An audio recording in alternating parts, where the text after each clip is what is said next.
episode 2. Sorry we missed you last week. We had some technical difficulties and some absences, but we are here. We are missing Ninja this week. He is driving across the country, so he's not here. We will miss him. Hopefully he'll be in the chat a little bit. But we are here to talk about cannabis today, history, uses, all of that fun stuff. So let's dive right in. We're going to start out with the open floor. So if anybody has anything they want to start out with, please. The floor is yours. So I'll just go off right now. So the first recorded use of cannabis is from 8000 BC in an ancient village in Taiwan. And there it seems that the Taiwanese chose like hemp fibers to spin into the first fabrics. Thus no relying on like animal skins for clothing.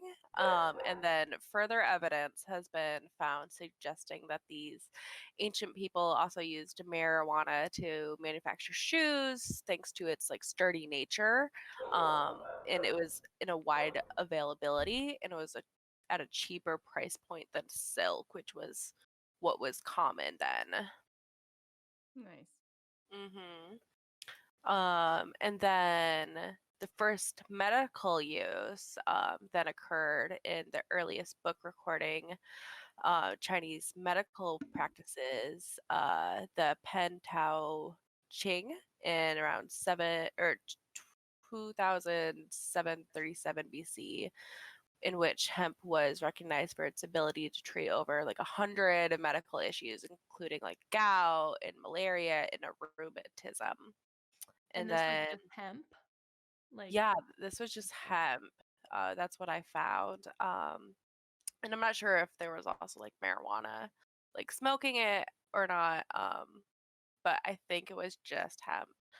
And then during the Greek and Roman periods around 450 to 200 BC, cannabis was widely prescribed to soothe pain from like toothaches and earaches, and Roman women among like elite circles reported using it to like alleviate labor pains, which Nice. just like trying to like pop out like a literal child and like just smoke some marijuana, my ladies. So, see, I often wonder about when I read stories about like hemp and stuff like that. Mm-hmm.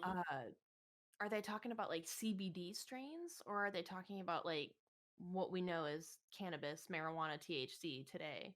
Right. Well, I think it's been so like not like modified, but like like switched up a little bit, that when they were like originally using it, it was just like very the original plant and not like what we know today. Now it's been more special bred into like these fine notes of like, all right, it's going to be mainly this kind of strain of this, as opposed to before it was just being wildly grown. Right. Mm-hmm. Yeah, and it's like from like around like the Asian countries is when it was first like found and like grown just wildly, just like hanging out. Mm-hmm. Yeah, I remember like reading they didn't even like use it for like medicinal purposes. Like you said, it was legit. They just used it for like textiles and like rope Mm-hmm. and like like the hemp. You know what I mean? Like they used it, and like you said, like instead of silk and stuff. Yeah, That because kind of stuff before they even like really knew the medicinal, I feel like, purposes of it. So back in 2900 BC, the oldest written record of cannabis use comes from Chinese Emperor Shen Nung in 2727 BC, and it was said to be a very popular medicine that possessed both yin and yang. So I think that they actually did use it as medicine way back in ancient times. Because I'm pretty sure whenever I was reading, it wasn't. You said 2900 BC. Yeah, so this was 2727 to be exact, was the oldest written record of cannabis use. That wasn't near as far back as what I read. So, like, the time that I'm probably reading, who's to say they even really knew about the time that you're probably even reading, you know what I mean? Yeah. So that makes sense. It could have also been information that wasn't able to be transport from one spot to another because, like, the Americas weren't discovered for how many years after that to the rest of the world. So they could have had their own whatever going on, but it's been lost to history. Yeah, I mean, a lot of historians believe that the use of cannabis purposes for healing it predates recorded history. So they think that it was too early to even be recorded. Yeah, and like smoking pipes were like likely introduced to Eurasia from the New World and had like no clear evidence that it exists for them in Central Asia before like the modern era. But what's the like? Has anybody looked this up about like was weed naturally, or I guess cannabis? Sorry, It's okay. Was it naturally grown in America, or was it brought to America? It was definitely brought to America. Yes. Cool. I did not know that. It was brought to America I have it in here somewhere. In 1611, it was brought to North America by the Jamestown settlers. Cool. Oh man. Oh So yeah. it was native to like Asia, and then slowly got transported to Europe. And some of the medical things I saw that apparently in Europe, cannabis seeds were used to get rid of tapeworms. Oh, I didn't know that. Love that. Which Reggie made me question the legitimacy of Trailer Park Boys and their knowledge on marijuana, since they had that tapeworm as a pet that they were feeding weed. Oh my gosh. Oh my god. I also want to point out that this was the cartoon version of it, but this tapeworm got like the size of a It was like a snake. large snake though. Oh, good for him. Yeah. Oh, just thinking about that episode kind of gets under my skin. So do you guys have any more about like the origins or like any other like factual dates? I kind of wanted to talk about back in like the biblical times. Ooh, yes, please tell. So 1450 BC, this is estimated.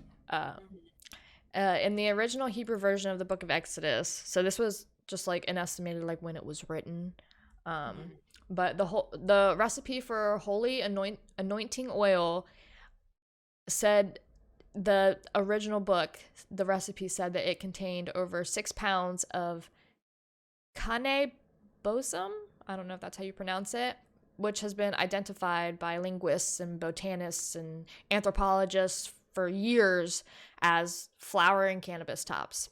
Nice. So, and they extracted it into about 6 quarts of olive oil with a variety of other fragrant herbs. And they drenched the anointed ones in this like really potent oil. Oh no. Yeah. They're just like, oh my fucking god. Yeah. Whoa, I totally fucking believe lit. that. And then later on in 30 AD in the New Testament of the Bible, it says that the cannabis oil, it's called chrism, I think, in the New Testament, but it said that they use it in anointing and fumigations, and it significantly allowed the priests and prophets to speak with Yahweh. Ooh, man.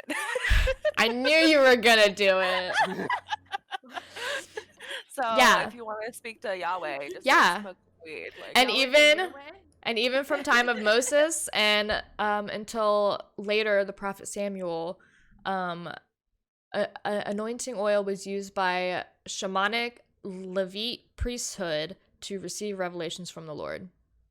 oh man. So they were using cannabis basically and the psychoactive effects of it to So they speak to the were- Lord. Like biblical times, because like I remember what I was reading, like they weren't using it medicinally, they weren't using it to get high or anything. They were legit using it for like like materials basically. Yeah. in a sense.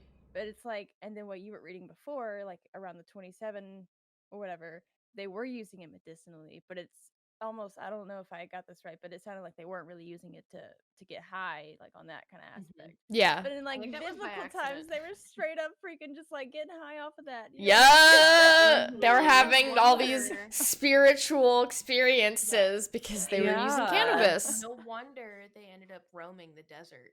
Yeah. for like For, like, 40, 40 70 days. years. Yeah, I mean, no, like, years. It Oh, said that man. Maybe it Jesus really used wasn't that this long. oil to anoint Maybe it his wasn't. disciples and sent them Oh. out. Like, bye, bitch. They were high as Have fuck. fun. I totally believe Jesus came back, man. Yeah. Jesus is my homie. Yeah. Maybe there's some truth to like Rastafarianism, you know? Hmm. Did I say that wrong? I don't I think think so. you said it right. I think you yeah. said it right. Sounds great to me. Yeah. Sounds great to Um, me. So, kind of Just going tell along us in the with comments below. like the ritual stuff, I have some other like kind of cases almost. So in the Histories, which is a book written by the Greek historian Herodotus, he specifically described how people of the mid first millennium BCE in the Caspian steppe region smoked cannabis, and he noted that people would like sit in a small tent and the plants were burned in a bowl with like some hot stone. So Nice. that's fun. Love Hookah. that. I know pretty much. Great. And then Smoking the sheesh. ooh. And then in the tombs in the Pamir Mountains, a region that is near the borders of modern China and Pakistan, excavators found 10 wooden bowls and several stones containing burnt residue of the cannabis plant. And scientists believe that heated stones were used to burn marijuana, and people inhaled the smoke as part of a burial ritual. So during these funeral rites, the smokers may have hoped to communicate with the spirit world, or the people that they were burying, so that they could just get closer to the That's so spirit world. interesting. I know. It's so interesting to me that people were ingesting cannabis and the feelings that they got from it made them feel like they were having a spiritual experience, like they could talk to somebody who's passed on or they could talk to deities. Like, it's so interesting to think that. And now it's something that people use every day and like function perfectly normal and use it as That's the medicine, same you know? Right. conclusion I was coming to. It's like what we know today as like just getting high. Like people back then legit thought they were like, or like to Mhm. them, I guess it meant that, you know. Perception has changed. Mhm. Yeah. Oh, yeah. Yeah. It's crazy. That Mhm. is It's interesting. kind of funny thinking like if you took someone from back then and then you just put them like here, they'd be like, "What the fuck? You guys are all speaking to God?" Yeah, they're, All oh at my once? god. Like it's overwhelming. Don't have How does he have all words this yet. time? But like at the same time though, we know that simply just from the 70s and now, weed has become like dramatically more potent. Right. So I often wonder like what cannabis was like, or did something happen to stunt its potency? Because I just have a real hard time thinking that people would have like severe psychoactive effects from just cannabis alone. Like, and but at the Right. same time, like back then, things like opium and stuff were kind of. Oh yeah. I think So I believe like an opioid plant.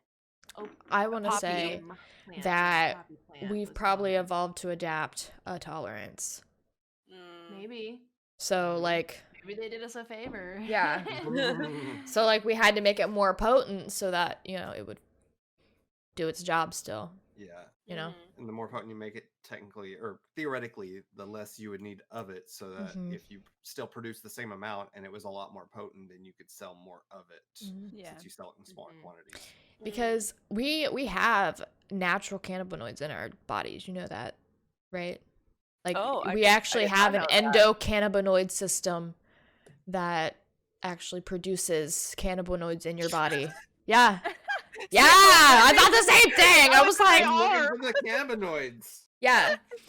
I did know this. I didn't do that research, but for some reason I knew that fact. I Yeah. think because I was looking at it like, or I was like watching a weed cooking show or something. So maybe that's where I got that bit of Yum, yum. information. in the past. It was Snacks. interesting, though.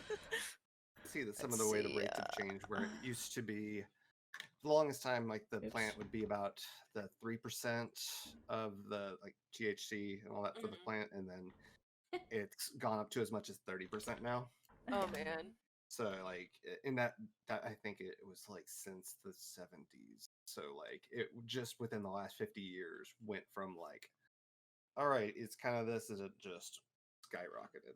Yeah. I'm still blown away Mhm. by the fact It that was- there are cannabinoids in your body. Yeah. I know, that's crazy. I mean, I I'm know some trying to conservative find- people who would squirm at Did that. I not Yeah. write We're it like, down? oh no, get it Yeah, out. right. Yeah, like, did you know that there was this in your body? They're like, Did oh you god. know?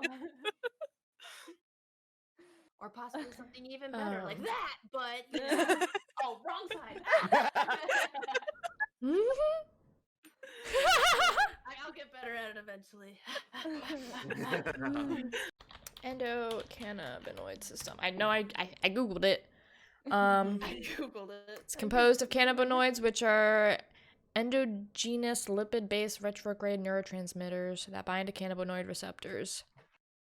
Cannabinoid receptor proteins, blah, blah, blah. Basically, it was saying that the reason it makes you feel weird or like it's psychoactive is because having a different amount of cannabinoids or cannabinoids from an outside source in your endocannabinoid system will make your body act weird, is basically what it was saying. And it also is saying that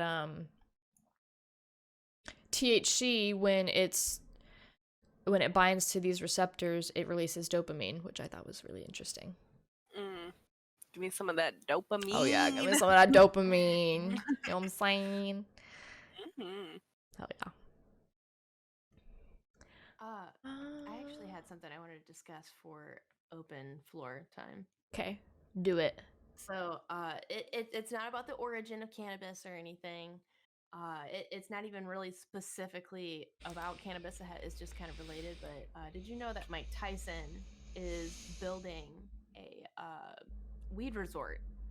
Oh. I did not know that. That's so Yeah, cool. and it's gonna have the biggest lazy river that wraps around the entire property in Oh, one hell city. yeah. Yeah.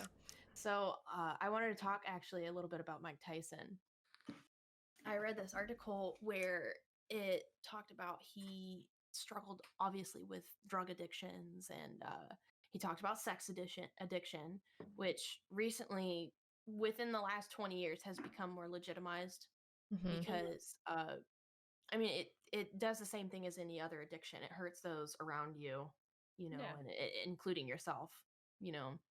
And he is obviously with his now wife, but she stayed with him through this whole period. But during it, he was trying to stay clean and sober, and he met this one doctor who went on a podcast with Mike Tyson. He runs his own podcast, by the way, and he Nice. smokes on it. Yeah. Nice. But this doctor talked to him about smoking the toad. And I was really curious about it myself. So if you research, there is a toad, I think, not in the Amazonian forest, I think it's Brazilian, but there's a Brazilian toad that secretes a venom that has a stronger potency of DMT inside of it than the normal, like acacia tree bark that we're used to. And Mike Tyson was so intrigued by it that he wanted to try it, and he smoked the toad. But through this whole journey that he had a really hardcore spiritual recollection a hardcore spiritual recollection of himself while smoking the toad, and has since then given up a lot of his addiction and is a hardcore cannabis advocate. Wow. And like hardcore cannabis advocate. And one of the huge things that he's an advocate for, and I wrote about it in here, is he's an advocate for cannabis use in sports medicine. And that's really, really important because Yeah. sports have completely banned the Yep. use of marijuana. If you guys Yeah. remember the swimmer, Michael I Phelps. can't remember his Michael name. Yeah, Michael Phelps. Phelps. He got caught with just a little bit of bud, and Yeah, and the he had hum- to apologize to a nation. Yep. The human Yeah. fish. Yeah. Which is Yeah. crazy to me now, years down the line, and now that I'm a stoner. You know, it's crazy to me. But Yeah. sports mostly banned it due to the fact that they feel it impairs people and gives them an attitude of increased risk taking. That sounds really unrealistic to me. Yeah. If anything, I become more couch potato. Yeah. Or Slower More reaction- focused. Yeah. Yeah. Slower reaction times. That sounds pretty accurate. And poor Yeah. executive function or decision making. Maybe, but I think smoking a doobie right before a game might distract you a little bit, but it is absolutely nobody's business to smoke a doobie after a game, in my opinion. Yeah. Especially if you like have Yeah. like a really sore muscle, Right, or, especially if you're like- doing it for Yeah. pain relief. It depends on the person. Yeah. Because I've been reading a lot about like ADHD and stuff recently, and then Katie's been reading a lot about MS and stuff recently, and like weed legit helps your brain like focus. Like it's almost the same In some it could cases, be, yeah. exactly, in some cases. So like, and also like some different strains and stuff, like that kind of stuff plays into it as well. So like, Absolutely. if somebody is naturally like, I don't know, or has this form of ADHD or ADD or anything like that, and maybe like smoke a doobie before a swim meet or before a baseball game or a football game, maybe they're a quarterback and they really need to be aware like of Mhm. everything, like I feel like that's a good thing, like that's helpful for them. It's like if that football player had ADD or ADHD and was prescribed Adderall or Vyvanse or whatever, like he'd be allowed to probably take that, right? Hmm. Right. Yeah. Oh yeah. Before his And game. I agree with you because there are huge statistics and numbers on the consistency of NFL football players assaulting or hurting their significant others or being abusive, and they're linking a lot of that with head injuries. Yep. Mhm. That's what I was Like, going to bring up. yeah, consistent, sustained head injuries that have happened over a career, and it starts to hurt them in such a way that it makes them violent, and they could heavily benefit from Yeah. cannabis use, or therapy, cannabis therapy, which is slowly becoming more and more of a thing. Yeah. But I'm gonna go ahead and steer away from Yeah. sports medicine. We can totally talk about that because I wanted to Oh, get yeah. more into Mike Tyson. But Mhm. at this resort with this lazy river running through it, he already had his plans laid out. You'll be able to smoke weed pretty much anywhere at Tyson Ranch, except in areas where liquor is for sale, because that's the law where he lives. But weed will not be grown there, and if they decide they want it to be sold there, they'll partner with one of the big retail weed companies out there, the way casinos rent space to like Starbucks and stuff. Yeah. And I just wanted to quote this because it was really funny, but from the article, quote unquote, they produced Tyson Ranch branded containers designed to imply that Mike Tyson has gotten out of his jeweler's loop and personally inspected the nugs inside and pronounced them dank. Nice. And I keep That's predicting, awesome. like we were talking about it yesterday, and in my head, I keep picturing Mike Tyson in like this regal king's robe with like a king's, Crown. crown, and he's got a scepter, and he's like, I pronounce the dank. It's like, His please, little walk is like, could you please, "Oh." Please dank, please. please, Might I have some more? Oh my More? gosh. That's great. I But hope yeah, Mike that's all I Tyson never really wanted sees to do this. with Mike Tyson. Yeah. I hope he does see this. Oh my God. All right, That'd be Mike amazing. Tyson, if you're watching, thank you and sorry. Mike Tyson, I hope you build your resort. I will personally go. I will save every penny I need to. You think I will that float in your lazy river and smoke your doobs. all right, when the resort is built, do you think it's going to have a grand opening that's going to be a premiere for Hangover 4? I would be so okay with that. I That feel would like be Mike Tyson would awesome. be They just too, like they you know? filmed yeah, they filmed Hangover 4 there, and then whenever he opens to the public, it's like, all right, here's a I movie. ship this. There you go. Mike Tyson, what do we need to do to make this happen? Is it 20,000 likes on Twitter? Because we'll do it. We'll try our best. I'll get like 3 retweets. It's all gonna be us. Yeah, it's all gonna be us. I'll do it. Yeah, we'll get the entire CLAMCAST to do it. That's great. Yeah, that was my Mike Tyson epilogue there. Mhm. Oh, It was thank pretty God. cool. Like it. But I would like to talk more about cannabis use in sports too. Same. For sure. Because I think it would be a insanely awesome topic. We didn't even have to talk about it right now. We could do a whole podcast on it, but I think that that's something valid to consider, and at least like contact your senator about, because those people need help and they're under an insane amount of pressure, and these people are role models to kids out there, and they're real human beings. They're not robots.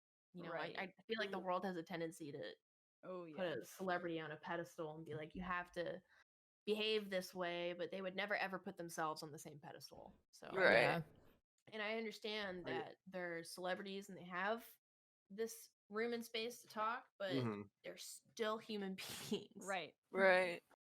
What I have seen when it comes to like the sports figures, it tends to mostly be football. And what I've seen is it's not so much they're using it before a game and then like it's impacting their judgment to do whatever during the game. It's more used as like physical therapy for after a game, because they spend you know a couple hours every week, you know, with high contact with each other, just constantly slamming back and forth at each other, and then spend days rehabbing, and then you gotta get practice again for the next week, and then you know going for that. And if your team's lucky enough and makes it all the way to the Super Bowl, that's even more games and more pressure that you have, you know, pressure mentally as well.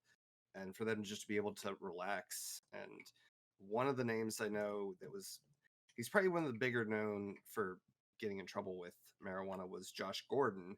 He was a player for the Cleveland Browns that was going to set all kinds of wide receiver records. And then he kept getting suspended because he would fail the drug test for marijuana. And I don't know if he's still in the league now, because it kept being back and forth whether they were letting him in or not, or if he was still under suspension. But I knew of his name mainly from fantasy football, and because who else is watching the Cleveland Browns? But at a this lot point, of it almost feels discriminatory. yeah. Oh yeah, it seems like it's always just it's a lot of football too, and I know the linemen and a lot of the bigger guys, they don't get talked about as much when it comes to a lot of the big events like Reggie were talking about, the domestic abuse and all that kind of stuff. They don't have the bigger names, they don't have the flashy names.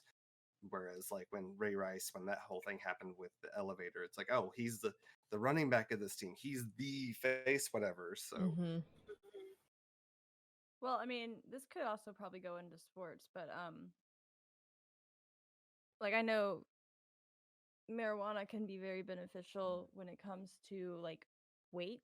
And when we're talking about like well, for instance, me and Dimlo, we like to watch Nick Merckx, and he does gym streams and stuff like pretty much every day after he does his like gaming stream. And he's very open with about like what his diet and stuff is, and like what he's trying to do to make his body like look like what, and like what's he's doing, what's working for him. And so he's doing this thing where he would like he bulked up, so he got like really big and stuff, and he said he would have to eat so much food to bulk up or whatever. And so he was like, look, I'm not gonna lie, I smoke weed, like I, you know, slap the green bean, whatever you want to call it, like, but it helps. He's like, I have to eat so much food, like y'all don't understand, like, so I'm just like, sometimes when I know I need to eat this whole plate and I don't feel like eating it, it's gonna make me feel sick if I do, I just, you know, partake a little bit, and then guess what, that whole plate is like down. And like and he freaking bulked up. So, and I know a lot of like people who are into weight and stuff, like that's like an issue, or like a controversial, probably almost as controversial as like taking steroids or something, in a sense, on like whether or not they should do. Yeah, but also I know of people that like have had eating disorders and that have like smoked it, and like it's helped with them too. So like it's definitely beneficial. Oh, 100%. Yeah. If I could steal a little bit more of open floor time, if that's cool. Please do. Take it all. So I've actually did a fair amount of research on long time exposure and overexposure to cannabis, and like the effects of that, and what too much of it will do. And I looked on a lot of places. So I looked on some places that I really don't trust, like WebMD, right, drugabuse.gov. Like I looked at some places that I really don't exactly trust, but then there are other places like Forbes or Health Harvard or there's a bunch of other places that I looked. So I got to really see both sides of the foot. And one thing that I can genuinely agree with on all of those articles is that overuse of cannabis for people who suffer with depression and anxiety can actually lead to worser problems of depression and anxiety. So, if only for the sole fact that you can develop what is called a dependence syndrome, and it mimics symptoms of a real withdrawal. Yeah. Yeah. So, and I learned in stress class when I was at Portland Community College that if your brain perceives a threat as a real stressor, even if it's not, your body will react as such. For example, that's why pranks scare the shit out of you. Right. I'm not supposed to curse. Beep, there's a big beep there. But that's why they scare the crap out of you. And withdrawal syndrome is a real phenomenon with depression, anxiety, insomnia, and appetite disturbance being the main symptoms, which can often be severe enough to have an effect on daily life. Right. Yeah, no. So I have like 3 out of those 4. Same. Just personally. Yeah. But no, my doctor's always just like, if you're gonna smoke, only do it like, because I said like, oh, I smoke, but like I'll do it once in a blue moon, like once every like 3 months. Like I'm more of like a social smoker. Mhm. And she's like, oh yeah, that's fine. So you won't get that. And I'm like, perfect. See, I have the example, like, because Dimlo and I, we were like, we smoke all the time, like all day, every day, like you're always high. So it literally got to a point where like we didn't really know like what sober was really anymore. Like we're literally just always high. And then, like struggles would happen, so we couldn't like afford like to get as much as we normally could or something like that, or something like that. So we'd have to like cut back, or like there'd be like a couple days where we'd have to go without it, or like a week or something. And we noticed like whenever we didn't have it, like we weren't eating, and like we not even that we weren't eating. It's like we knew we needed to eat, but we would eat a couple bites and then we'd feel sick. It could be bad. And then like like I definitely kind of felt the withdrawal symptoms in a sense. Like I don't know, our moods were horrible. We were like literally depressed and like pissed off all the time. And I mean, I haven't been doing it for that long or whatever, but I feel like I know weed's not addictive, Right. but it is. But in a an sense. emotional dependence is a very real exactly. thing. And Yeah. yeah. But And so we've tried to like, we've actually, since we've become aware of this, we're trying to like fix it. And whenever we go on like these trips and stuff, we try not to really like bring any, so we have like breaks and stuff. And I would actually say that it's really helping, like being aware of that and like cutting back, like as much as you freaking want to just be high all the time, all day, every day. Like, if you're messed up in the brain, you probably shouldn't. Also, the times away from it makes the times with it like better. It makes it that much better. It kind of reminds you of the difference as opposed to just, this is what normal is. 100%. Yeah. I'm so sorry. Go ahead. So speaking of the recreational use and all that, I saw that on this documentary I'd watched. It came out 2 years ago, so it was 2019. In the before times, the before COVIDs. The top, cannabis was considered like the 4th most used recreational drug in the U.S. Can y'all guess the top 3? Cocaine. Alcohol. Meth. Alcohol. Tobacco. Nicotine. Heroin. Nope. No. Crack. Nope. Marijuana. Nope. Well, marijuana was the heroin? Cough medicine. Meth. Caffeine. Oh, duh. We should have guessed that. I don't saying think- all these hardcore Yeah. This is I never think of 100% that though. as like a recreational People drug. don't. People Yeah. don't. No, Yeah, people don't But- consider caffeine a drug, but they should. that one But was it is. number 1, then alcohol, then tobacco, then marijuana. Hey, I got 2 out of 3. That ain't Is that bad. what you said? Yeah. Caffeine's Cool. number 1. Yeah, makes 100%. Yes. I just love whenever people like want to judge or whatever you for like being a marijuana user, but With a they coffee like in their are hand? biggest. Yeah, they literally have a coffee in their hand. And you're like, Yeah. And smoking a cigarette. Yeah, you're like- Samo takes a sip of his Red Bull. okay. they're making their coffee Irish, like. Yeah. And they're taking their Yeah. Adderall. They're drinking a Right. cold brew. Like, how Right. dare you? Like 5 Right. espresso shots. It's always those people. Yeah. Let me get a Red Bull and vodka Oh man, while smoking a cigarette. I want to live my life. How dare you smoke that joint next to me? Did. Like, man, I I'm just actually smoking looked weed. up. Have you guys heard about the whole thing that like adolescents who smoke cannabis, it can actually hurt their brain development, Yeah. like if they're too young for it, Mhm. you know? Yeah. And I was kind of interested in, first of all, how they know and what exactly of the brain is it affecting.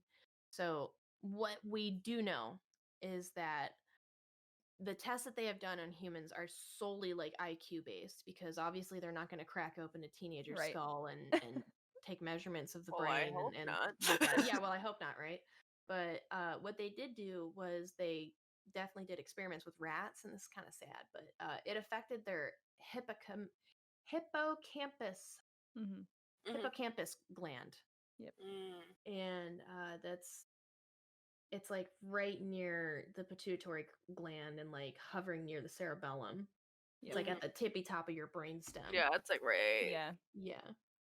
So basically, with the rats, their hippocampus gland was stunted. It like Yeah.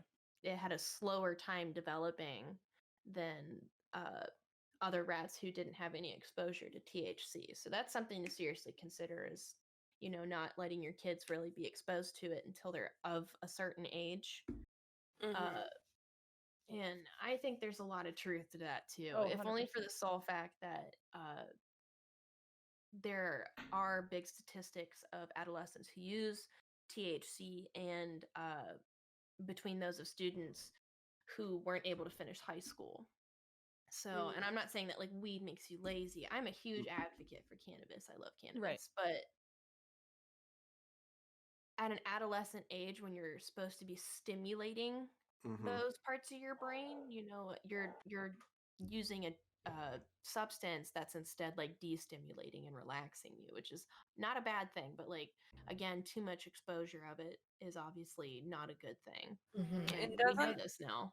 your brain not fully develop until you're like what, 25? It I depends think on it's men are women and men. 25, and I think women are 20 or 22 or something like that. Oh. Yeah. Women That's crazy. women's we're brains slow. develop Just a little Oh. bit. quicker. Like Mm. women are like before a man. Yeah, Yeah. we just finished developing quicker. Yeah, we're just smarter. We're just better. No offense, Samo. He's like, I'm not disagreeing. No, there's legit. We can even do a whole different podcast. I would love to do this on like male versus female brain, because like I have like a lot of actual like of my own research that I've personally just done, because I'm weird like that. But That's definitely a good topic. and I even have like good shit we can watch too. But I'm getting off track. Sorry. But I mean, on your point though, this is something that me and Dimlo have also talked about, because we're kind of getting ready to start kind of having children, getting that ready. And so we were, things that we've discussed, parenting choices are like because obviously we're gonna smoke weed, our kid's gonna know what it is, you know what I mean? So we were talking about like, when should we let them partake, you know what I mean? Because I don't want them to go all the way until they're freaking 18 and have never smoked weed before, you know what I mean? Like, that's just stupid, I think. Oh, that was mean. Well, you But want that to was like me be in too, a safe exactly. I environment. went crazy. That was in me too. college. Oh, I also did that. Yeah, and it was not good. So I don't know. So that's just something that we've talked about, and like we've talked about like how it does like stunt your growth, and like when we should introduce it to our kids and stuff. Like I don't want it to be like I don't want it to stunt them like doing well like in school, or like learning things that they want to learn, or like, you know what I mean? No, but at the So that same is- time, you don't want your kids hiding it behind your Exact- back and well, see, going to I Jimmy's would. house and Exactly. know, But see, we would Jimmy. definitely let them like you know, like we've talked about like an age where we let them like first try it, you know, because they're obviously going to be curious and stuff, and like who knows, by that point like everybody's probably going to be freaking doing it, you know what I mean? It's going to be literally like coffee probably at that point. I think education about it would Exactly. really, So really, that's really what help. Yeah. that's what we're going to focus on, is the education about it and explaining why, you know, you can't do it like mommy and mommy can. Right. Sorry. We already, you know, messed ourselves up, so we've got to stay perfect.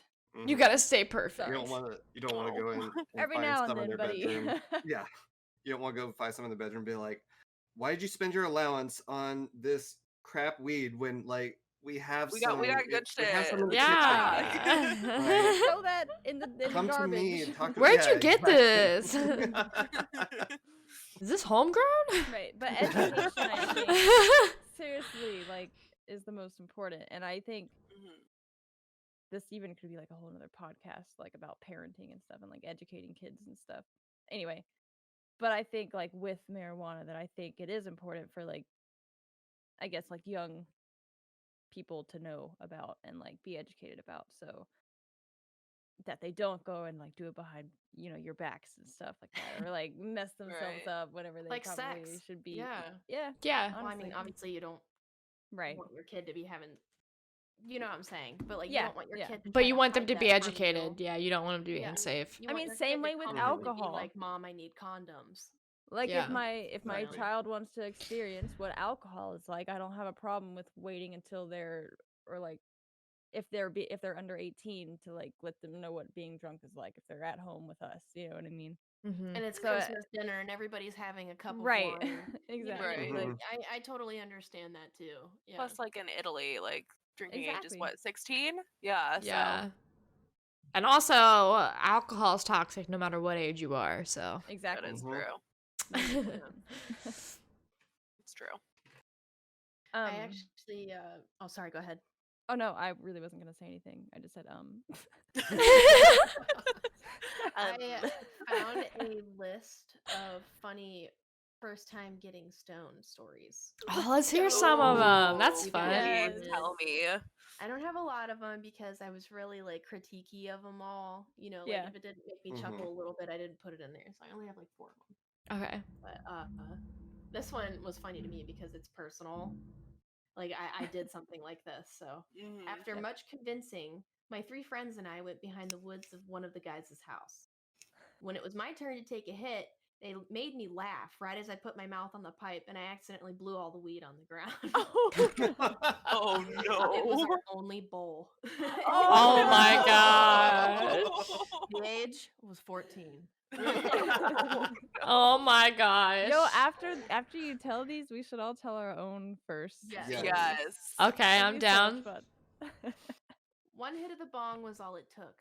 I sat there silently for what seemed to be hours. They say I came to about 20 minutes later. I had what felt like a complete out-of-body experience. It was as if after taking the hit, my soul just stood up, walked out, and started going home. I then proceeded to eat 12 strawberry Pop-Tarts and all the while trying to interpret the deeper meaning behind SpongeBob SquarePants. That's I great. love it. Age 16. These are pretty accurate. I like. I these. love it. All the blood rushed to my face, and I thought my heart was in my brain. Me and Jerome started fighting over chocolate, and I ate it without removing the wrapper. Nice. I also microwaved ramen noodles and never put them in the microwave. Oh no. Oh my god. That's all the stories I have. Oh my god. That's awesome. Yeah, so the first time I got high, I was in college and I was with a bunch of my friends and I had never done like anything like that before. Like I've never like taken a drink, I've never smoked like a cigarette or anything. And so when I was like walking back, I was like, oh my god, you know what's a great idea if I lay down in the middle of the road and scream, if I'm a bird, you're a bird from the Notebook. They're like, Monica, Let's what go. the fuck is wrong with you? And I'm like, if I'm a bird, you're a bird. So yeah, that was mine. I love that scene. And I've never even even watch The Notebook all the way through. Oh, I don't know what my no. brain was thinking. You're gonna say I never watched The Notebook. I was like, But how do you know well, that? someone did. It is a really Someone like did. popular scene. Who is she? Oh my god, that's great. Yeah. All right, who's to go So next? My first time is pretty funny. So I'm same as you. I never really like the only drinks that I ever did before like graduating high school was like my mom would let me have like one of those little fuzzy navel drinks or something like that. Oh yeah. And I yeah, would have yeah. like one, right? Mhm. Or Mike's Hard, who knows. So like never really got drunk. I didn't even know that weed and marijuana were the same thing. So super uneducated about all of this, Love right? that. Naturally. Sheltered. So I got to college and literally like the night before college start, like I was a part of like the band and stuff, marching band. And so right before the first day of college, like there was this big party, and that was the first time I got drunk, right? But yeah, anyway, so I went crazy, was drinking all the time, and then naturally a lot of my friends were stoners too. So they were like, "Hey Amber, like oh actually it was my friend came up to me, was like, hey Amber, smoke this." And so I smoked it naturally because I'm already drunk. I was like really drunk. And this was the first time I'm ever like really smoking. Oh my god, this isn't the story. What? This is not the story of the first time I got high. I felt that Sorry. heartbreak. Oh my god, you're like, oh This shit. This is not the story. Funny Good story. time. This is such a funny story, but We'll it's not tell the it first time. anyway. Okay, okay. Yeah. This is the second time I got high. If that helps. Anyway, so I'm at this party. My friend hands me this, tells me to smoke it. I'm already drunk, so I'm like, fuck it, smoke it. And then afterwards, my stoner group of friends were like, "You want to come over and smoke some more at the house?" And I was, of course, like, "Fuck yeah, let's go." So I'm there, we're all like on this like big sectional couch, passing the bongs and shit, and like it's kind of like one of those things where they kept passing it to me, so I just kept taking a hit and kept taking Oh, a hit. no. And then like there was literally at one point where I was sitting there and everybody was just talking and having a good time. Like I don't even think half of them were drunk because I was crazy. They were all just like stoners. They were like, "Nah, just give me some weed." They were all just having a good time, chilling, having conversation, and I'm sitting here like. Oh no. And then so I look at my friend and I'm like, "I think I need to go home." And so she's like, "You need to go home, man? All right, I'll take you home." So anyway, she takes me home. To my apartment. And then a little side story right before I tell you this end part, because it's important, is the weekend before I had gone to the mall and I had bought this really fancy chocolate bar, right? And I was saving it for a special occasion. Like it was an Oh, expensive no. chocolate bar, right? And it was just sitting Uh-oh. on top of my dresser. I was literally saving it. So I got home from my friend dropping me off. I'm drunk and high, crossfaded as heck, walking into my apartment. Walk into my room, I look at my dresser. I swear the chocolate bar has a gold aura around it, and it's just calling my name, right? So naturally, I guess I inhale the whole thing. I wake up the next morning having like I remember getting home really like because I was just like so like I wasn't blackout, like it wasn't like that bad. But anyway, I woke up the next morning and I was kind of like putting all the pieces together, like of what happened last night. And then I just kind of look around, I look down on the floor, and I see an empty wrapper that's just open. Oh no. And it's that chocolate bar. And I don't even remember what it tasted like because I was so messed up. I was so mad at myself. Oh. And that's my story of the second time I got high. The first time was pretty funny, but I'll let somebody else. And then I will tell that one later.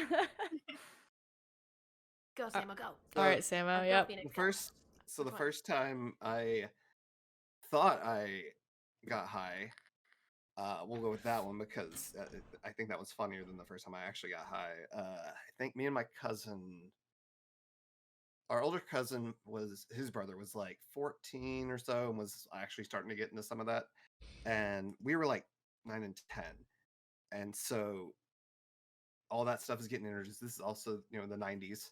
So all like the Dare and all that's all out there and everything. And we just keep hearing all the other names for it, marijuana, weed, grass, all this. So we decide, all right, we're gonna try this. So what do? We need some rolling paper. Well, what do we have? We have computer paper. Okay, so we get computer paper, cut a little bit. All right, now we need some grass. Well, there's some grass clippings, so that's what you're supposed to use, right? We were like 9 and 10. Oh god. Oh no, Sam. So of course, you just imagine through your own imagination, just make the stuff up. You're like, oh yeah, I'm totally feeling it. Yeah, this is totally yeah. It Oh, was yeah. also like the middle of the day. Yeah, no, it was like some like St. Augustine grass or whatever. Yeah, it was like literally, yeah. Oh no. Oh, gosh. So that was the first time I thought whatever, but the first time I actually got high was with one of my friends. It was her first time as well, and we decided we were going to get high and watch the original Power Rangers movie on this 13-inch TV. Because Nice. I that's love how that. it was supposed to be watched. It's not supposed to be seen on a big TV like that one. It's supposed to be seen on On a tiny CRT. little tube. Exactly, where you can't tell how Oh, bad the special no. effects were, even though you still Oh, knew they were bad back no. Oh then. my gosh.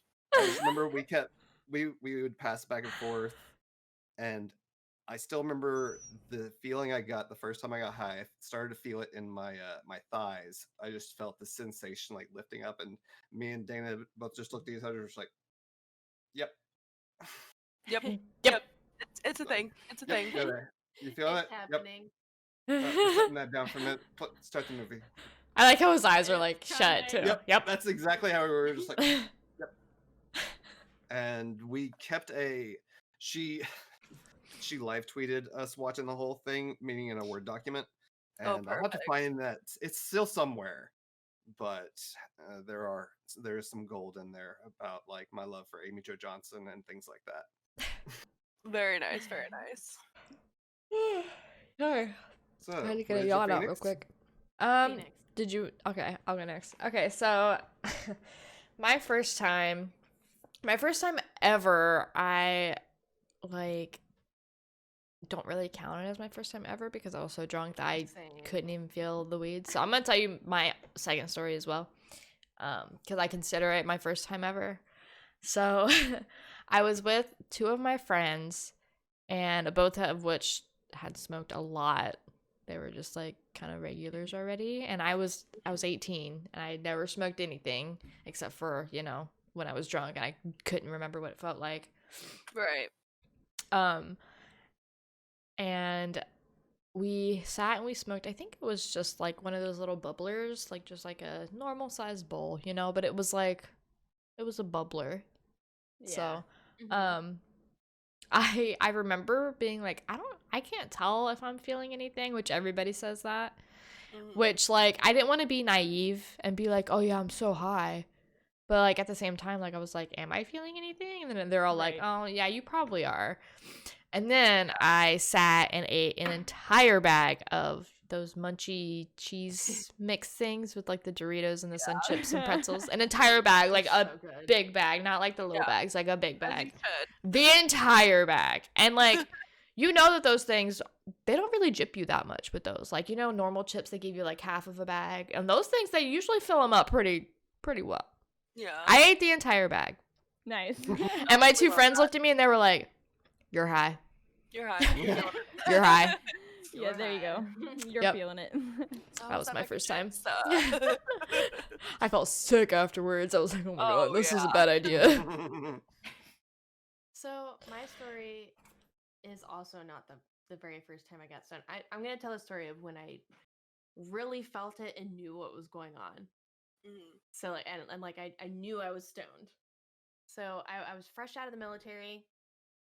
I had just bought this like 1987 Ford F-150 5-speed. This thing was like a tank, Mhm. and the clutch was totally busted out of that thing. And my mom's boyfriend Andy, who was like everyone's plug for Bud back in the day, was like, "I'll help you fix the truck." So we're completely disassembling this thing, And Andy's mom is super conservative. I don't know if she is now, but like back then she was super conservative, like hardcore Republican, didn't smoke any bud, anything like that. She was also a veteran, so she just didn't fuck around. But we're at Andy's mom's house and we're in their garage and we're under the truck and we're trying to get like the axle and stuff down so Yeah, we can get to everything. And he's like, "Hey, you want to smoke some bud?" And I was all like, Fuck yeah. "Sure, why not? Yeah, let's do it." So he pancakes his way out from under the truck, you know, and goes and grabs this wooden block. He has a homemade bowl that he's made, and he's Oh super my proud of it. I can tell. He was like, "I showed this to your mom, and she was real tickled." And I was like, "All right, Andy, yeah, let's do it." Okay, Andy, So- let's go. Yeah. And he takes a little bit of bud and he starts breaking it apart in the bowl, and I'm just kind of like, okay, whatever. And we pancake back under the truck. So, and we smoke, and we're passing it back to each other. And this weed was like purple. It had hairs coming off of it. It was super strong. Like it was some really good stuff. And I honestly never had an experience with something that potent like that before. And like by hit 3, I felt like everything just like like I was sitting there and not doing well, honestly. And That's yeah, but that's almost happened to me recently. yeah, I everything was kind of just like fading in and out of existence. Oh And man. and me, hey, I'm gonna go to Gold Star. I don't know why I went British. I'm gonna go to Gold Star and get some Doritos. Do you want some? And I was like, I want 2 Doritos, 2 chili cheese dogs, a strawberry milkshake, and that'll be it. And he was like, "Are you sure?" You're like, yes, Yes, nice I will stunner. pay for an entire order. And I just like handed him my card. So he Nice. bought that. I literally demolished everything. And he's Let's looking go. at me like I'm crazy because he's like, I only eat like 1.5 Doritos max. He's like, it's a lot of protein. And I was like, I don't care. And I fucking demolished all of it. Anyway, we're working on the truck. We're working on the truck, and he ends up passing the bowl to me again. So I hit it after I ate. And again, the world starts just like, I don't know. I'm in a different dimension at this point. And it hits me. The lunch. It hits my sphincter with the force of 1,000 Oh, suns. no. Oh no. Yeah. And I got to go to the bathroom inside of Andy's mom's conservative Oh, house in there. You know, like I was just worried about running into her because I was fucking blitzed. right. Yeah. And so I sneak into his house and I'm like, okay, all systems nominal. We're good to go. And then I realize I have no clue where the bathroom is. Oh no. Oh no. Yeah. So I was like, all right, I'm just going to go left. I go left and I immediately run like face first into Andy's mom. Oh And she no. was like, oh, I've been meaning to talk to you. And I was like, Please oh, don't. well, I was like, oh, we can definitely talk. I was like, I just really have to use the restroom really quick. And she was like, oh, it's right down the hall. But hey, have you seriously considered maybe becoming a paramedic? You know, and started launching Oh into this no. huge conversation. I want you to know that like I felt heat. in Oh, my I bet. stomach. There may be ice in the mountaintops, but there was Oh, fire no. in the valley, and I was ready to go. You know, Oh, no. and I shit you not. I'm not exaggerating this time frame. That woman talked to me for 45 minutes. Oh my Oh my god. god. 45 minutes. No. And Oh. I was so stoned and I had to poop so bad. And I literally was swaying. Oh my god. I was swaying. Yeah. Oh. She was like, there was a awkward break in the conversation and I kind of like smacked my chapped lips together, you know.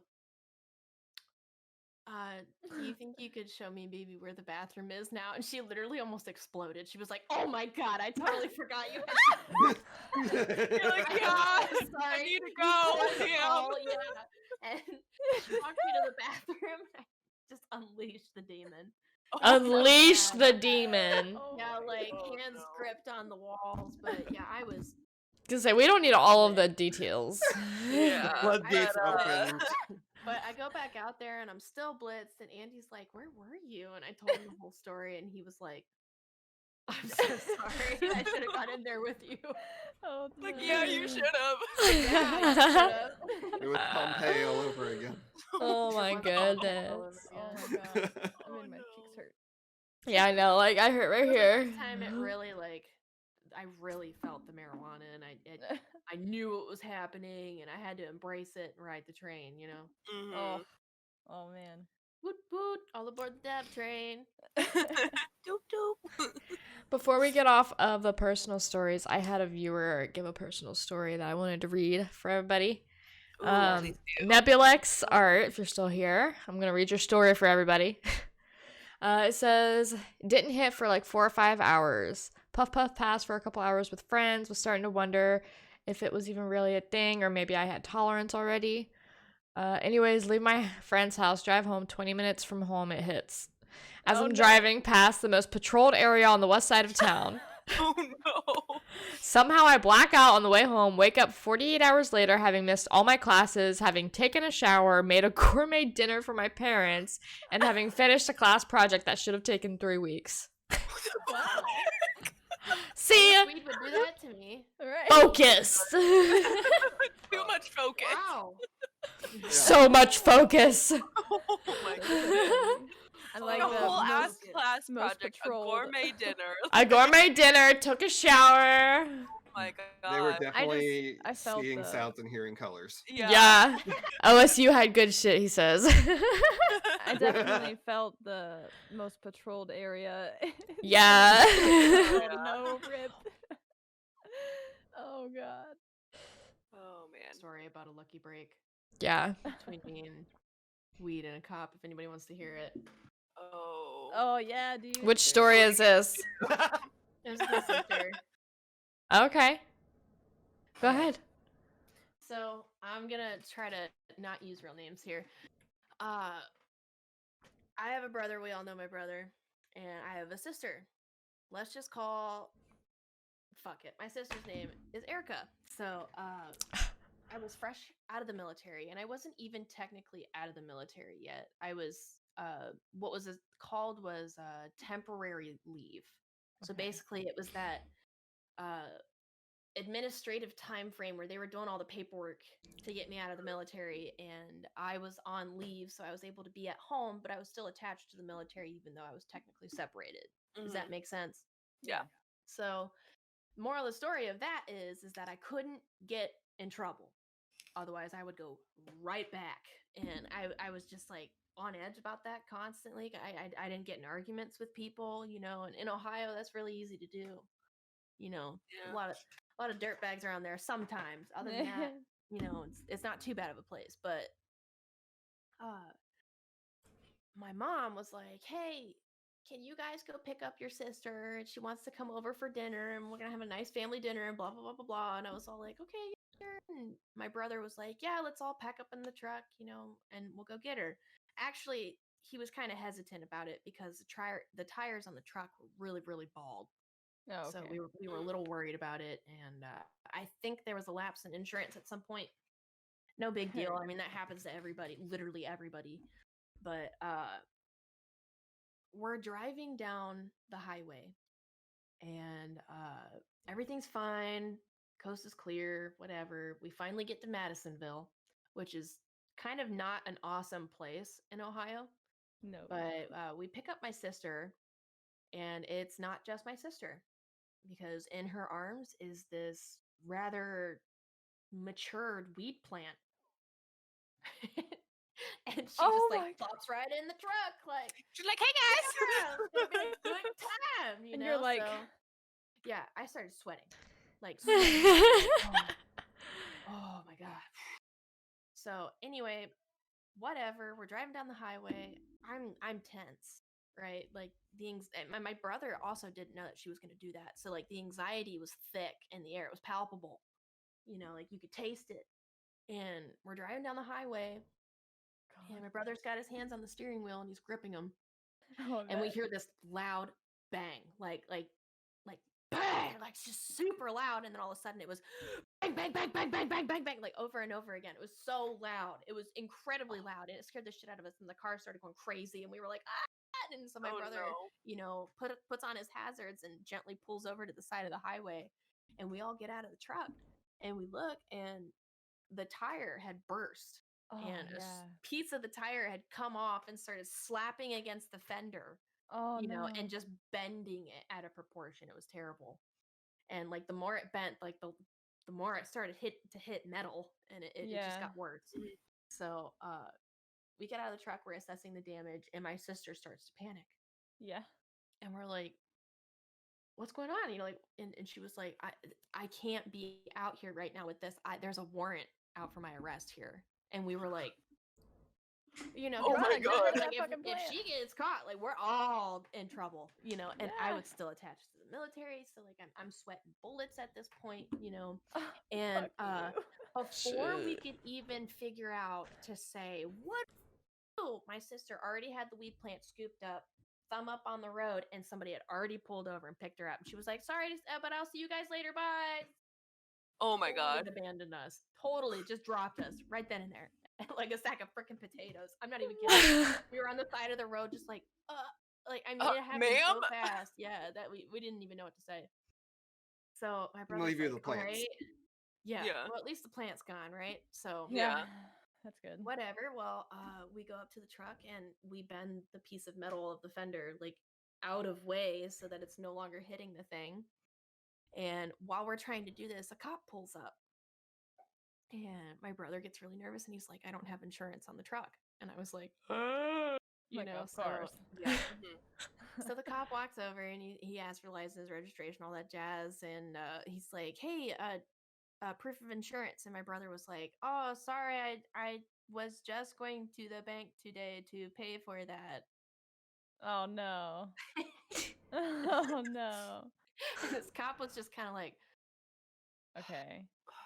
Oh my God. all right, well, let that be a warning then. But I Oh. need help getting your truck back home. And he was like, oh, I think we're just going to try to figure something out. And he was like, all right, well, I'll help you get back on the highway if you think you can drive it at least somewhere off the highway. This cop was like, look, man, I'm not trying to get you in trouble. Just... Yeah, he was probably on his way home. He's like, Yeah, I he's ain't like, trying to deal with Tired of this the Get outta shit. here. drama, He didn't want to deal with anything, I understand you're but nervous right now, but I'm just trying to help. Yeah. we ended up driving it with our hazards on and took an exit, right? And the cop was kind of like, all right, we'll find a fucking mechanic. Good luck, Yeah, Yeah. not my Bye. problem I'm anymore. not Yeah, guy. exactly. Not my problem. And my brother was like, I don't have money for a tow or anything. So we literally struggle bus with our hazards on down the back country roads of Batavia until we made it all the way home. Because, in Holy Ohio, there's shit. like 8 ways to get everywhere. Yeah. Right. You Yeah. know? Oh, God. That's really true. man. Yeah, but that was my lucky story. And we finally made it home, and my sister was all like, ah, Hey You guys. made it! don't talk to us. Don't talk to us. That's great, man. Oh my You're like god. having a Lucky mental break, because breakdown. Your literally- brother's crying in a corner. Right after this car picked up my sister and takes her away, that's when the cop had showed up. Oh, my God, man. So, like, had she stayed there, like, we would have all gotten in serious trouble. And, like, Oh, we had yeah. no clue of any of the illegal stuff that was going on. Yeah. Like, literally. Oh my gosh. You've They been like, should look, come I out didn't and know say anything what was the fuck happening. she I'm did throwing at all the of them under the end, bus. Like I know a cop's coming. Hey. I don't even know them. Yeah. I don't know I'm a what I homeless would've person. I never would have thrown my own brother under the bus. Yeah, I probably wouldn't have either. I would But, have like, been my like, sister, though. Yeah. That's a I different would've- story. You turn to Yeah, Ricky. if that's a It's different like, story. this is just a farmer over here. They were just over here to help real quick. Yeah. They had nothing to do with Go to this, so jail just with leave my them mom alone. If I ever let that happen. Gladly. I'd sleep like a baby at night having my brother's back. I'm not even kidding. Yeah, for sure. Oh. So would Porter. Porter would die for me. I know that. All Okay. right, well, let's see. Let's put it to the test. No. How confident are you? Okay. Did anybody else have anything else they wanted to discuss as far as marijuana goes? I did have a couple things, but it's kind of lengthy. So if you wanted to move into something else, I would totally understand. I mean, the only things that I really had to talk about were like history, I things know like that I that. kind of did a little bit more into like the just general side effects like of what like medicinal marijuana like can have, just like kind of like generalized, not really like in depth. So I don't Okay. know if anybody else did more generalized research into that, but Just well, I know. was just gonna say like something specific that I am curious about, like whenever I'm looking up stuff, is like how like it affects your lungs naturally, because like I know there's different ways that you can partake in marijuana use, but like obviously the most common and my favorite is smoking it, obviously. So you know what I'm naturally curious about is like how that really affects lungs and stuff. And it's just like interesting because it's like it doesn't really affect it in the bad way that you would think, or like that I guess that has been portrayed to like scare people off of. So I mean that's kind of something that I looked into. Yeah, I would be interested in hearing about that. Really quick, if you wanted to add something, I'm gonna find the specifics of this study, because there was a study done, um, basically how it's not linked with lung damage. Okay. So I'm gonna try and find the specific parts of it because I just saved the article, but it's not long. So Yeah, because I remember reading when I was doing my research that people used it for like bronchitis. I Yeah. was like, well, how does that work? well, I do know that marijuana is an anti-inflammatory, and bronchitis is the inflammation of your bronchial tubes. So anytime Right. there's inflammation, it's like the same thing as ibuprofen. Like ibuprofen is an anti-inflammatory, so it, or I think, no, it's something else. But yeah, so like it like reduces like inflamed things. So Oh. bronchitis is like inflamed bronchial tubes. So that would make sense. Oh. Yeah, Yeah. it seems counterproductive, but in actuality, it is a good delivery system. Mm-hmm. I know this The more you study. know. The more you know. They tested the lung function of 5,115 young adults over the course of 20 years, starting in 1985 when they were aged 18 to 30. So that's kind of like the control. That's like what people, this, control of people who were tested. While you're looking at that, the thing I saw in for medicinal that I found kind of interesting was that for medical grade marijuana, they must lack any sort of toxin, pesticide, and chemicals. I found that interesting just because we have, unless you buy actual organic farm grown whatever, there's like pesticides and everything else we eat and whatever. But I know it's difference between a medical grade product and consumer, but still to be like that kind of, for something that's like said to be illegal in a lot of states, or at least starting to become decriminalized, for it to still need that much scrutiny. And also the apparently one of the reasons that it's been such a slow progress to research medical marijuana is because the DEA, since they have classified it as a Schedule 1 drug, same as heroin and ecstasy, researchers have to have a special license to study the effects Mm-hmm. of marijuana itself. So Huh. since they Cool. have to have that, it like makes it a very narrow path of study and not as easily spread, like kind of like how we just had this pandemic and now we have these vaccines within a year, and we haven't had hundreds of years to test whatever this is, but we've had marijuana out for how long? Hundreds of years. Thousands. Thousands. Yeah. Millions. So that was the little bit I had on medicinal. So this study, it was done by the Coronary Artery Risk Development in Young Adults, or cardio study. Anyway, it's researchers working on a long-term study. That's not who did it. Kidding. But it was a long-term study, and this is kind of like what they were saying. There's basically two different types of tests within the study that they were really like concluding on. So it doesn't say what they're really called, but there's FEV1 and FVC. So I'll just read this little segment really quick, but it says, while tobacco smokers showed the expected drop in lung function over time, the new research found that marijuana smoke had unexpected and apparently positive effects. Low to moderate users actually showed increased lung capacity compared to non-smokers on 2 tests. So and that's the FEV and the FVC. So the FEV is the amount of air someone breathes out in the first second after taking the deepest possible breath.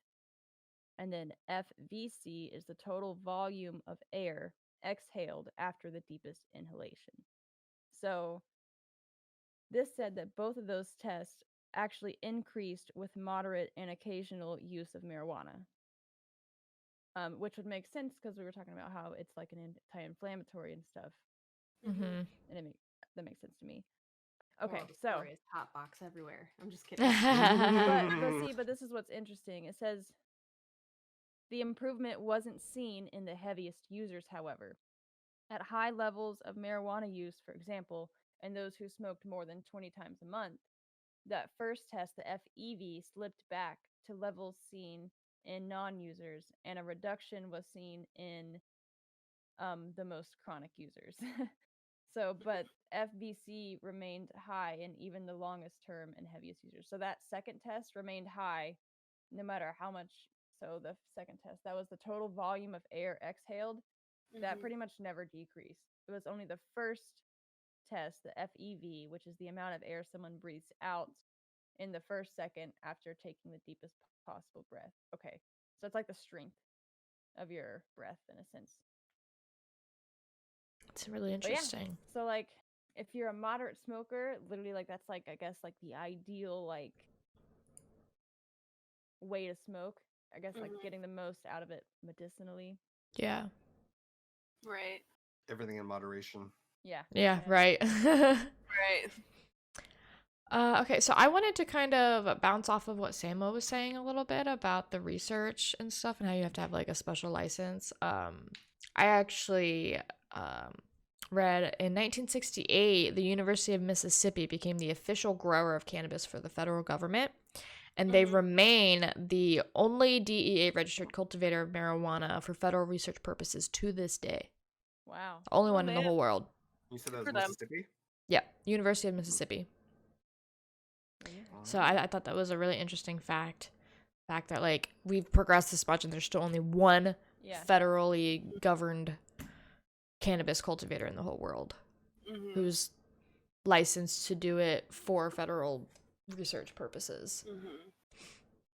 I mean, I also went into with some of my research about like why it was illegal. I don't know if anybody else kind of dived into that as well. A little bit. Specifically here in the United States, though. Yeah. Right. Yep. Yeah, I don't know if anybody else wanted to add on to that. I just know it started with like Reagan, didn't it? Yeah, he Like the was 80s. one of the The Drug on War first. a Nixon. Yeah, Nixon. yeah, Okay. he was the one that declared the drug on Yeah. the drug on wars. That makes sense. The war on drugs. War Yeah. on drugs, yeah. Yeah, because But with both of it like happened during a period of time. In a sense. Oh, yeah. It was more instead of focused on a presidency, it was more focused on a revolution. yeah, it was They- like The the Mexican time period. Revolution. Yeah. Yeah.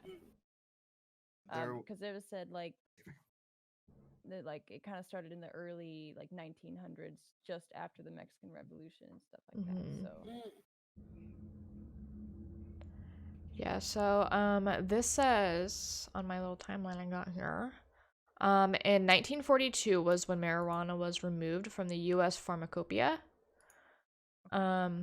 Thus losing its remaining mantle of therapeutic legitimacy. So, and then in 1951, Congress established mandatory minimum prison sentences for drug crimes.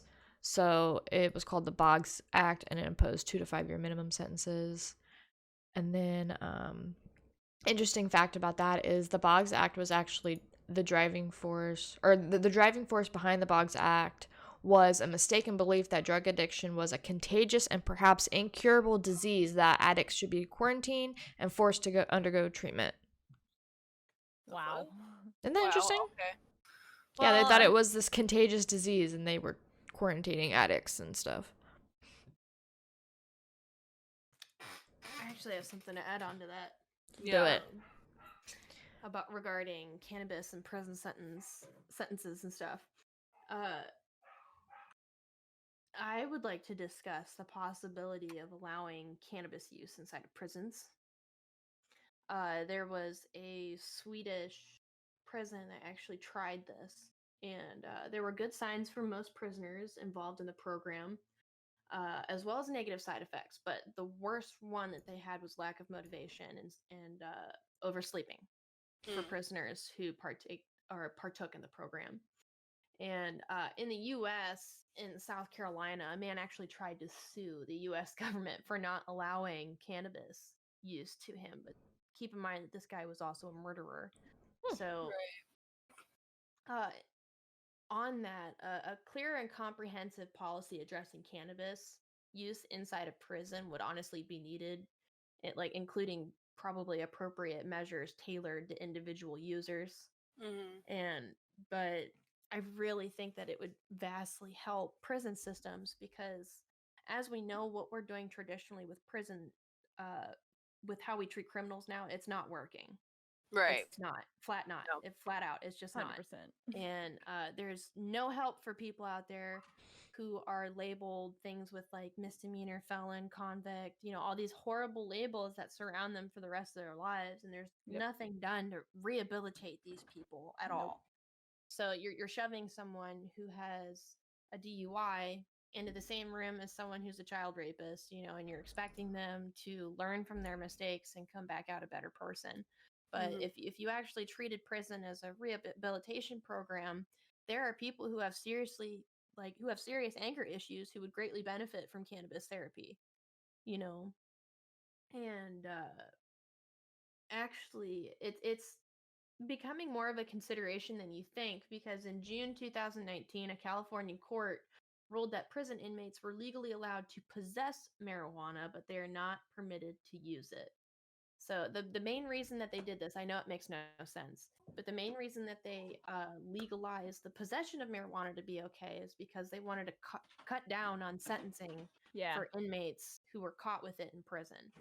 They can't allow people to smoke cannabis or cigarettes in prison anymore because people are in enclosed structures and a fire hazard is a really real thing. And they can't just open up the doors and be like, escape from the fire, guys. Yeah. So, this is just one step up. And I think that one way that they could do this is I think cannabis should only be administered by a doctor and probably administered orally as an edible, that way the problem Or of like a drug tincture. or a tincture, something that's applied immediately. That way the problem of drug ring happening or the instance of an inmate trying to get another inmate's dosage, that wouldn't happen. But you would probably admittedly see a much calmer environment in prison. 100%. And yeah, and I want to say that this needs to be partnered with therapy. These people need to see doctors. There's chemical imbalances in their brain that are causing them to become violent offenders. Right. Yes, there are sadistic people out there who just want to cause hurt. I definitely think that this could be like a case by case scenario, but I think one thing that it should 100% be is it should be a halfway house rehab program option. And we also got to think if it weren't even that illegal in the first place, all these people who, like you said, like who just have like, who are going to prison for just having weed on them aren't even going to be put in the prisons because they don't even like need It weed wouldn't in have been there. criminalized. Yeah. Right. It would be like having a cigarette. Yeah. I also wanted to bring note on that, and I don't mean to take the floor for a really long time, but this No, you're fine. part actually is really important to me. That although cannabis usage is shown to have equal usage rates among races in the U.S., reports from the ACLU prove that Black people have been 3.73 times more likely than white people to be arrested for the offense before legalization between 2014 and 2016. And that was just in New York alone. So, but they included a story of that, and I will tell you all why I'm telling you the story because it's important to me. But one example of the double standards is this guy named Fate Vincent Winslow. Fate is a Black man who was arrested in 2008 in Louisiana for selling a $20 bag of weed to an undercover cop. Wow. Winslow was sentenced to life in prison with no possibility of parole. All Fate had done was play the middleman for the drug deal by getting the weed from a white drug dealer and taking it to a white person to sell. He made a $5 commission from the sale, and that cost him his life. When questioned about it, Winslow was homeless at the time and needed the $5 to buy food. The white weed dealer was not arrested. This man is still in prison. And actually, Shy, with your editing skills, I'd like to go ahead and do this. If you want to sign the petition, I already signed it, and it's down here below. Click the link and sign the petition. Click Free the this link. man. He is an Click the innocent link. person, and he needs our help. But yeah, that's all I wanted Yes. to do. That was the biggest reason why I wanted to do That that. is But important. Also, be sure to So- not include your phone number when you sign the link if you don't want to get them. If you don't want them to send you tons of promotions and shit. So yeah, all that. Go ahead. Sorry, Bam Bam. Go ahead. No, I was just like adding on to it. Like that is important. Like I'm glad you brought it up because there is like a. Well, I mean, this kind of even goes into like why it was like so illegal here in the first place, and it was literally kind of because of like racism in a sense. Like it was because they wanted to put fear with like immigrants and like specifically like even like Mexicans or like colored people or anything. Latinos and Yeah, Latinos and even black people, like 100%. Any immigrants basically also as well were like they were stereotyped as being marijuana users, so that if you were a marijuana user, you were going to be like these people. So like, and we want to get rid of these people. So it's like a way to help get rid of people because, you know, we were racist, and to get rid of marijuana, like, because we're so, I don't know. It's just, it literally, it wasn't even to get rid of marijuana. It was to get rid of like immigrants. And then that's just like, and it's still illegal, like everywhere almost. Yeah. It's just crazy. So something about that, and about what Samuel said earlier about how marijuana is a Schedule 1 drug. So that basically means that it's classified as a drug with no accepted medical use. And I wanted to give you guys a little fun fact. The Department of Health, Education, and Welfare actually made this decision based on a lack of knowledge. So they didn't know that much about the drug and whether it produced a psychological or physical dependence. And so because they didn't know and there weren't enough tests, they decided to make it a Schedule 1 criteria until the studies could be finished and they could figure out more about it. The studies concluded in 1972, where the Schaefer Commission report recommended removing marijuana from the scheduling system completely and decriminalizing it. But President Nixon rejected this recommendation. Not for any particular reason, just because he's Nixon. Disgusting. It was the platform of the war on drugs. The drugs are bad. I'm not going to be an exception to any of them. It's just blatantly drugs are bad. Okay. But because of this, the Schaefer Commission report had so much influence that 11 states ended up decriminalizing it over the next few years, and most other states reduced their penalties. So even though the president was like, no, other people were like, you don't know shit. On, my guy. Yeah. My guy, come on. If I saw correctly, California was the first state to decriminalize it, which I thought it was Colorado, but then when I looked at it, it was California. Actually, funny about Colorado, I wanted to talk about... They were just the first one to legalize it. Yeah, so Colorado in Denver, Colorado, was actually where the first arrest took place for the possession and the selling of marijuana. It was on the day the Marijuana Tax Stamp Act was enacted. It was October 2nd, 1937.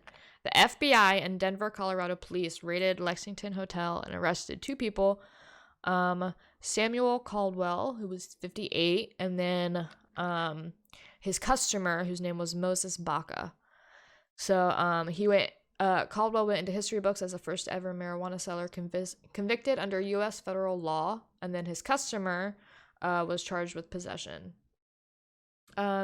Caldwell was sentenced to 4 years of hard labor in Leavenworth Penitentiary, plus a $1,000 fine, and then his customer received 18 months incarceration. And they both served every single day of their sentence. This was in 1937. Oh, man. Yeah. Wow. Yeah, a year after he was released from prison, he died. Oh, Wow. Yeah. Actually, guys, if you wanted to be more proactive on that as well, like you don't have to just sign the petition for Fate Winslow himself. There's actually a program, and should I do your little fancy edit thing here? Bing! It's called Life for Pot program. You can Google it, or we'll provide the link. But if anything, you should share that this program exists all over social media, because a nonprofit organization founded by volunteer Beth Curtis called Life for Pot helped to back this federal petition uh, to free criminals who were serving life sentences for cannabis only related crimes. And they're very stringent in it. So, like, if you were obviously like flying an airplane with like 25 pounds of pot, across the border, they're not going to help you. But for somebody who is serving a life sentence simply just for possession, this nonprofit organization is there to help you, and they do take donations, so definitely spread them around. They've helped at least let's see, they've tracked down at least 20 prisoners right now in the US that are serving life sentences for cannabis only related crimes, and they were able to help, I think, 5 already since it started. So they have pictures on Nice. their website of people who have successfully been released from these wrongful prison sentences, so you can see in real time how your help is actually working. And so just wanted to go ahead and give that plug, Life for Pot. We're not sponsored in any way, shape, or form by any of these links. We just want to simply spread them around. BT dubs. There we go. Yeah, not spons. Yep, not spons. But if you want to, But if you hit want us to up. Yeah. We love sponsors. Yes. Okay, another little piece of history I wanted to throw at you guys. The first ever American to receive marijuana from the government for treatment of a medical disorder. This was in 1976, actually. So way sooner than I thought. This man named Robert Randall, I almost called him Randall Robert. He lived in Washington, D.C., and he was afflicted by glaucoma, and he employed the common law doctrine of necessity to defend himself against criminal charges of marijuana cultivation. Federal Judge James Washington, okay, yeah, I was like, am I reading that right? Ruled Randall's use of marijuana constituted as a medical necessity, and he was dismissed of all criminal charges. A few months later, Randall filed a petition to which federal agencies responded with providing him licit, FDA-approved access to government supplies of medical marijuana. Good for him. Yeah. Right. Isn't that crazy? We stand. I was in 1976, and it's still, like, such an issue. It shouldn't be. At this point, like, putting such a huge stink over it is like being over dramatic to me. And No. it's insane to me that they Like, have clearly such not educated. Yeah, they have such an issue with a natural substance like a plant, but they literally are putting synthetic THC products out there on the market for people to use as medicine. So you'd rather them use something that you made rather than something that was natural that does the same thing, has the same thing in it. Yeah. Samo and I were actually watching a piece of a documentary this morning, where they said that the big pharma's biggest disturbance with let's call it what it is here. Big pharma's biggest disturbance regarding cannabis is the fact that you can cultivate it and work with it in your home for free by yourself. Yep. You don't Because have it's to natural. go to a pharmacy. You don't have to go to these other companies who have made various deals and CEO deals and stuff with other companies and umbrella corporations out there. You can cultivate it in your home, and that's a problem because they're no longer making money off of your illness. Yep. So, Also, maybe think about this: population control. yeah, maybe. I don't know how much. I haven't really done research into that or anything, but it's like something to like think about, Yeah. But like big pharma, like to me, it seems like it's money, and like even if they are educated in it, they're legit choosing. Like, think of it as a business. They're legit choosing this because it's been working for them. Like it's making them so much money. Like big pharma is like so big pharma. You know what I mean? Right. And I feel why? like big And like pharma is just more. I'm sorry, I just cut you off. oh no, you're good. I was gonna say, well, marijuana is definite like defender, contestant, or Mhm. whatever you want to call it against it. So Yeah. Also, in regards to big pharma, they definitely make more money off of not just curing you. I mean, yes, sometimes you do, but like it's at least for me, like I know that I'm never going to be able to probably get off like antidepressants or my anti-anxiety, Right. and that just continues like the cycle. Yeah. yeah, Oh, like that's they gonna be make a you whole another dependent on it, podcast. Mm-hmm. Oh yeah. curing it. Yeah, exactly. Um, so one of those specific drugs, it's called Marinol, and they mentioned that in the documentary that you guys were watching this morning. It's literally just a synthetic version of THC that they created. And they actually did a study of Marinol against smoked cannabis as an anti-nausea treatment for cancer patients. And although studies showed that smoking cannabis proved to be safer and more effective, the government chose to dismiss the studies and gave Marinol the green light instead. Yeah. All right. Oh, the U.S. government. Yeah. But- And Love to hate it. it was in 1981 when it was approved by the FBA by the FDA to be used in medications and stuff. Has So, anybody done ever since then- research on like other countries that have had it legalized for like a while, and like for instance, I know that like in some countries where it is legalized, like crime has gone down, overdoses of even you can even talk about states, like states that have legalized marijuana have less like heroin overdoses, or like overdoses and stuff like that, Mhm. or and like less crime, and like I actually personally didn't do any research on that. I don't know if anybody else did. I didn't either. I honestly forgot. I don't know why. I That also is- forgot. But I mean, that is I teaser know for some next about it. time on- Yeah, I mean, we're definitely. But- I think we're too. definitely gonna need a part 2 for this because we're already Yeah. almost. 'cause We I got do like like 20 that minutes idea. left. Yeah. Yeah. And Also we're just on like that- barely touching like the surface. Mm-hmm. Right. Oh yeah. on that documentary, I don't know if this was before you hopped on there, Reg, or not, but I didn't. I'd heard, it's a very versatile plant, and it using use every part of the ox or whatever. What's the phrase? Every part of Oh the cow. Yeah. Yeah, I know what you're talking about. yeah. Apparently in the 30s, 20s, 30s, I guess it'd probably be 20s. There was thoughts of ways to make the oil through the cannabis that actually would run Henry Ford's Ford vehicles, and that was going to be a big, threat to like oil companies and all that. Wow. Really? Yeah. I didn't Huh. know. I that. never When I knew saw that, I that. was like, huh. Okay. So not Henry That's even, like- Ford, interesting. What you doing, baby? No one's going to be stressed out in traffic anymore. Yeah, that's No. definitely another big Also reason to efficient. Yeah. criminalize it and make it illegal so that people Yep. can't use it for other things like that. Oh I That think man. they it's the same monetize. theory behind the government making it illegal in some areas to collect rainwater. Mm-hmm. Because I What, can't no, monetize there are rainwater. literally states It's that you something are not natural. allowed to collect rainwater Oh, yeah. for drinking purposes. Yep. It's illegal. There's- There's Why? a lot of people out there Because they that's a can't great monetize it. question. They Yes. can't sell the water to you and make money off of it because it's natural. But to them, they mask it under excuses of like, it Preserving might the not earth be and clean, shit. or it could be a health hazard, et cetera, et Isn't it like cetera, about but preserving rainwater and shit? maybe, I don't know, but I'd have to do a lot of Preserve research into it. It rainwater. just blows my mind that Yeah. it's illegal in some areas because honestly, all it started was a movement to try to minimize their waste. Yeah. Yeah. Bottles.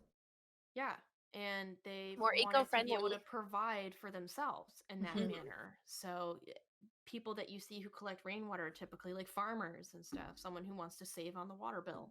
Yeah. Yeah. And they're also the same type of people who dig wells in their backyard, Mhm. and have well water. Yep. So you can easily buy a reverse osmosis machine to Yeah. cleanse and purify water for yourself. It's a matter of legality. Yep. Yeah. And can you sell your home now that it's not connected to the main water network or the main water main, and it's dependent solely on Like codes and well stuff. or rainwater. So it causes a lot of concern for probably the stupidest reasons. Wow. Yeah. It's literally the same attitude regarding marijuana. They think that they're not going to make as much money on it, but state They revenue costs. Well, I mean, like Colorado blew up. as Oh, a yeah. state when marijuana was legalized, to the point where they had to give back, like, what was it, like 4.2 million back to the citizens, something like that, in taxes. Yeah. I'd have to look Nice. up that number. Don't hold me to it, but it's the same thing to me. I mean, They people. think that they're not going to be able to monetize it, and they're right. The money goes elsewhere. It goes back to the people instead of to the government. Yep. Yes. But like, I don't remember what I was just about to say, but it was along that same line. Of course. Go you. ADHD.